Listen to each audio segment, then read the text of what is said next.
ស្ដីអ្នកទាំងអស់គ្នាកាលពីវីដេអូមុនខ្ញុំបានប្រាប់ពីរបៀបបង្កើត hero និងចូលប៉ាក់រួចហើយថ្ងៃនេះខ្ញុំប្រាប់ពីរបៀប exchange item equipment ម្ដងនៅពេលអ្នកទាំងអស់គ្នា donate VIP ហើយអ្នកទាំងអស់គ្នាទទួលបានសម្ភារៈជាច្រើនក្នុងនេះក៏មាន Live Full Sunny ដើម្បីដូរយក Sunny equipment ដើម្បីដូរ Sunny equipment អ្នកទាំងអស់គ្នាស្វែងរក NPC ដែលមានទីតាំងនៅសៀងយ៉ាងលេខ181 183ចុចលើ NPC ហើយយកពាក្យ Sunny Store ផ្ទាំង Sunny Exchange បង្ហាញមកអ្នកទាំងអស់គ្នាអាចដូរបានហើយ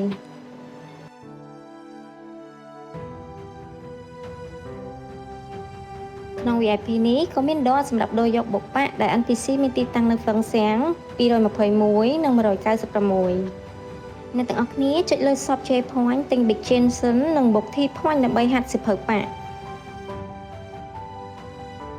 សម្រាប់ server យើងខ្ញុំមាន free item នៅក្នុង Fun Spot 2 Private Tool ជាច្រើនឧទាហរណ៍ការបើកអាតតាមប៉ាក់នីមួយៗ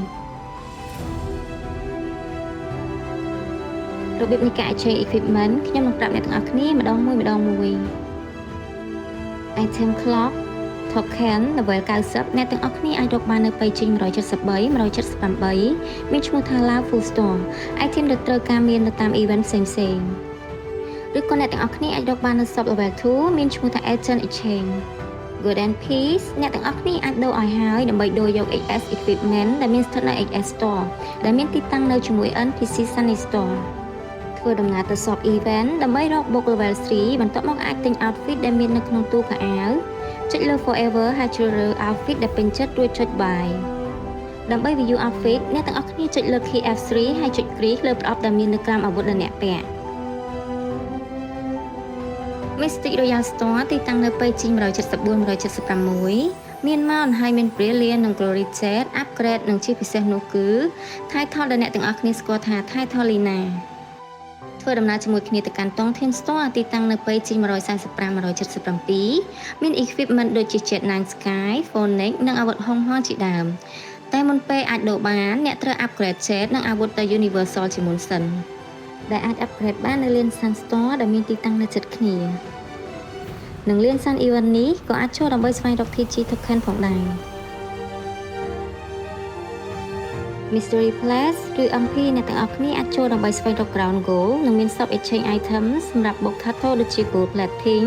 និង Fire Color Die និង Item ផ្សេងៗទៀត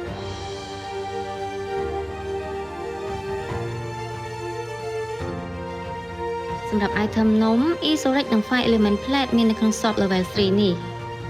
ហើយសម្រាប់ Fun Sword Crystal Level 3អ្នកអាចស្វែងរកតាម Event ផ្សេងៗឬអាចធ្វើការ Exchange ដោយផ្ទាល់ពី Fun Sword Crystal Level 2 Fun Sword Crystal Level 2អ្នកអាចស្វែងរកតាម Event ផ្សេងៗឬអាចធ្វើការ Exchange ដោយផ្ទាល់ពី Fun Sword Crystal Level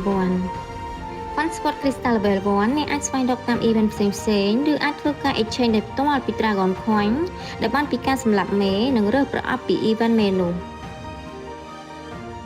អរគុណចំពោះការទស្សនាកុំភ្លេចជួយ donate VIP បានច្រើនដើម្បីទទួលបាន double card ទុករើសប្រអប់ពី event មេនិងទទួលបាន item កាន់តែច្រើនជួបគ្នានៅវីដេអូក្រោយបាយបាយ